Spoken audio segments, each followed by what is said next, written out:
Greetings and salutations, loyal viewers of this channel. My name is Sean, and today we're going to talk about this viral clip of Neil deGrasse Tyson, America's so-called scientist, going viral across the internet from real-time at Bill Maher. And the reason why is because it is proof positive of the feeling that a lot of conservatives have had about the scientific elite, the people who represent themselves as the scientifically literate, which is a bunch of them are partisan hack frauds, woke morons that bend the knee constantly to the far left, even when it runs contrary to the actual science of the issue. And Bill Maher realizes this in this moment, realizes that Neil deGrasse Tyson is, quote, part of the problem, and I couldn't agree with him more. And this is exactly why so many Americans on the right are skeptical of science trademark as presented by the media. But before we get into that, I want to thank everybody who supports this channel via actualjusticewarrior.com/join. Give me the money. Give me the money. Okay? Scientific American, the magazine. I remember when it was around when I was grew up with it, yeah. Grew up with it. Yeah. Okay. Well, their editor had to quit. You saw this. Yeah, I heard about it because she expressed some opinions, right? Yeah.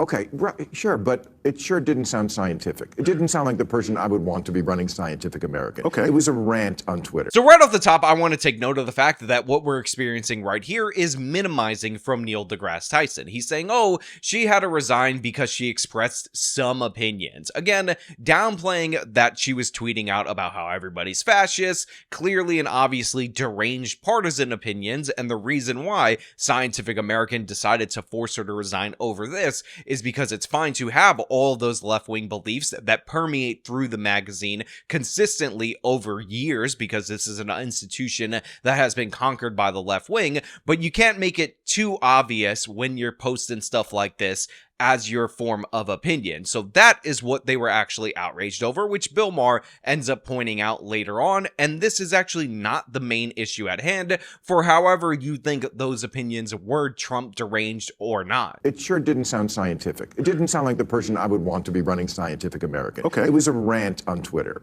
Okay, I could read it to you. It's really ugly. You know, I apologize to younger voters that my Gen X is so full of fucking fascists.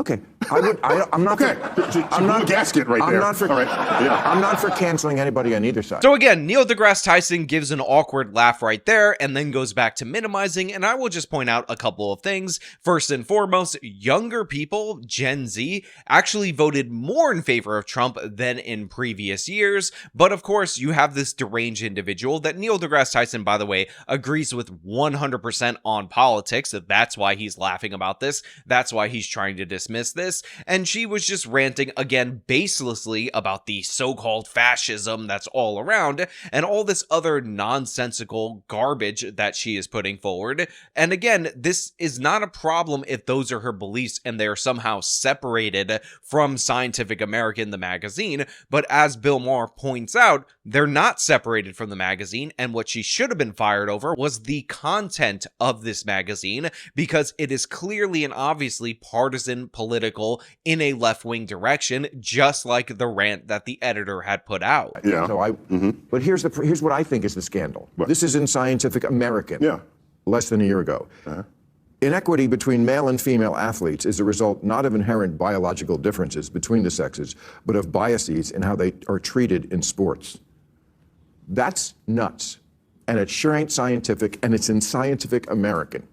And that's why the Democrats lost the election. It's true. So look, there is a lot of truth in what Bill Maher said right there. First and foremost, obviously, the reason why female athletes perform worse athletically than male athletes has nothing to do with societal expectations or the culture or anything of the sort. It is because men are biologically predisposed to be better at athletics than women. Now, there are some notable exceptions that people will try to harp on and say, oh, in this particular category, woman be better than man in that category, so shut up, you are debunked. But in reality, overall, in general, men are better better than women at sports. This is the reason why male sports leagues have no such exclusion of female athletes. They're just not in the professional sports leagues because they can't cut it, while female sports leagues have to be very specifically designed to keep males out. Otherwise, they would not be able to make their own teams. This is the entire debate around the transes in sports. It has nothing to do with female to male transes going to male sports, because that's not a thing, and everything to do with biological males competing with biological females and dominating them in their own sports. Period, point blank. That is the issue. And Bill Maher gives the exaggerated position, which is this is why the Democrats lost the election. And while that's an overstatement, an oversimplification, it is this kind of mentality, the idea that the Democrats can rewrite reality, bring us into Bizarro World, which, spoiler alert, men are better than women at sports ball, even in Bizarro World. That is the reason why they are so weak and they lost the election. They're so out of step with the United States of America, and Neil deGrasse Tyson, who is supposed to be a representative of science, should be right here on board with Bill Maher, but guess what? He's not, because he's a leftist first, and this is why the right doesn't trust these institutions. And that's why the Democrats lost the election. It's true. Bill, every 20 minutes on your platform, you come up with another reason why the Democrats lost. You already have the answer. They lost the election. So anything you say That's is not why true. they did it. First of all, you don't watch this show, so you don't know. I know you don't, and it's okay. But you talk as if you do, and you don't. And that's okay. Just don't bullshit me. That's the one thing people can't ever do on this show is bullshit me. And that's fine. But I don't say that. I have very good reasons. So Bill calls him out for not watching the show and making these proclamations. He says, don't BS me. That's the one thing he doesn't allow people to do on his show. And the funny thing is that Neil deGrasse Tyson is about to try to sell him the biggest load of BS humanly possible. But I also want to point out that Neil deGrasse Tyson is saying you're already starting with this conclusion, and then you're working your way backwards in order to justify it, which is exactly the opposite of the scientific process. And unlike Bill Maher, this is exactly how Neil deGrasse Tyson reasons around the transes issue in sports, because he knows that all the scientific methodology works against him, but he just arrived at the conclusion that we should allow men to compete in female sports because that's where he wants to be, and all these backwards justifications for it are absurd. But engage with the idea here. What I'm asking is, Scientific American is saying basically that the reason why an WNBA team can't beat the Lakers is because of societal bias. So again, Bill Maher asked Neil deGrasse Tyson to engage with the premise, engage with the idea that the reason why a WNBA team can't beat the Lakers, which by the way, I would say a WNBA team can't beat a G League team, can't beat an NCAA college team, would probably struggle with a good high school team, if we're being perfectly honest, and get dominated. And Neil deGrasse Tyson is going to show you exactly how much of a rat weasel he is on this particular issue by deflecting, which is something that he does very often when this topic is brought up, because he has no answer rooted in science. All he has is leftism.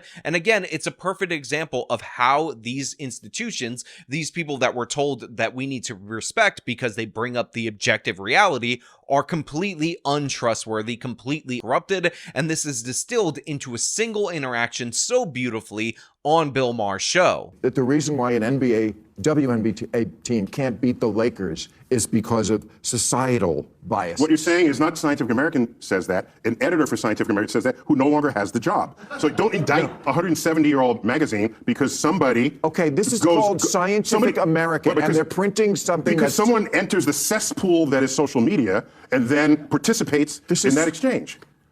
So why can't you let's talk about science. Why can't you just say this is not scientific and Scientific American should do better? Well, does she still have her job? No. Not because of this. So again, he's like, oh, well, this was printed in the Scientific American magazine, but that person no longer has the job. But again, this was a year ago. She wasn't fired for this. Nothing of the sort. This was allowed to run in Scientific American completely unchallenged, which is Bill Maher's point. Neil deGrasse Tyson knows that's Bill Maher's point, but he's trying to deflect off of it and talk about social media posts, even though this is, again, what is being published in the magazine. Again, the tweets about Trump and the fascism and all that crazy leftist deranged stuff, that's whatever. You could set that aside. I don't care about that. But what actually matters is how that is corrupting the magazine itself, how it is corrupting science itself. And that's what Neil deGrasse Tyson is refusing to address, because guess what? He agrees with the leftist conclusions of that editor, and he doesn't care about it not having any scientific backing. Let's talk about science. Why can't you just say this is not scientific and Scientific American should do better? Well, does she still have her job? No. Not because of this. I said the scandal is not her tweet. Because that was like a year ago, was it? Which one was a year ago? So again, Neil deGrasse Tyson's like, oh, well, she doesn't have her job, so who cares? Who cares? Who cares? And again, Bill hammers the point home that this is not why she was fired. And he's like, oh, well, that's a year ago. Again, he just said you can't condemn the 170-year reputation of Scientific American because it's been around for so long, but also you can't hold them accountable for something that they published last year and still stand by because, I don't know, Neil deGrasse Tyson, whatever, who cares? Just pay attention to me. Remember Cosmos? Don't you like my voice? By the way, he's not even an expert in biology in any way, shape, or form, so he's completely talking out of his ass. He has the expertise of many of you out there in the audience in this subject, which is absolutely none, and he's about to embarrass himself even further because Bill Maher completely wrecked him by pointing out that a year ago, people in the WNBA, women, could not beat men in the NBA. The scandal is not her tweet. Because that was like a year ago, was it? Which one was a year ago? I think a year ago, women still couldn't beat men in basketball or any other sport. And it wasn't because of society. You don't see a By the way, problem here? long-distance swimming, women might actually have the advantage. You can look into that. Yeah. Maybe long-distance swimming, Yeah. yes. Okay. Yeah. I've looked into it. Yeah. So again, a total deflection off of the topic to maybe one category where women can beat men in sports. Like I said, it is not 100% true, but the example given by Bill Maher was WNBA versus NBA, and spoiler alert, even if NBA players had broken legs, chances are they're still coming out on top in that matchup. The score would be 200-5, and that is because maybe there was a foul in there, and some of the WNBA players might have sunk some free throws once they were uncontested. You don't see a By the way, problem here? long-distance swimming, women might actually have the advantage. You can look into that. Yeah. Maybe long-distance swimming, Yeah. yes. Okay. Yeah. I've looked into it. Yeah. Well, I'm going to file you under part of the problem. Yes, 100%. That is an excellent way to end this interaction because Neil deGrasse Tyson is a part of the problem. If you want to know why people don't trust institutions, people don't trust those who are presented to us as objective experts on certain topics, this is exactly why. Because he's a rat, weasel, coward on this particular issue. He knows 100% what he's saying is wrong, but he dodges and weaves, tries to avoid the topic. He's done this for years, and then ultimately ends up siding with the left without ever actually articulating a rational reason why. And the reason for that is because there is no rational purpose. There is no rational reason. He's just a leftist, pure and simple. He's an ideologue. He's doing it for political purposes. He wants to stay relevant for the left, and that makes him a coward. That makes him a liar. And this is one of the reasons why, justifiably, many on the right dismiss what is presented to us as supposedly objective science, because it's anything but. It's political hack frauds like him and Bill Nye trying to push an agenda. But you know what? Those are just my thoughts. I want to know what you guys think about this down in the comments below. If you like the video, show them by leaving a like, subscribe for more content, follow me on all my social media, support me via the support links in the description of this video. This has been me talking about the madness of Neil deGrasse Tyson. Till next time.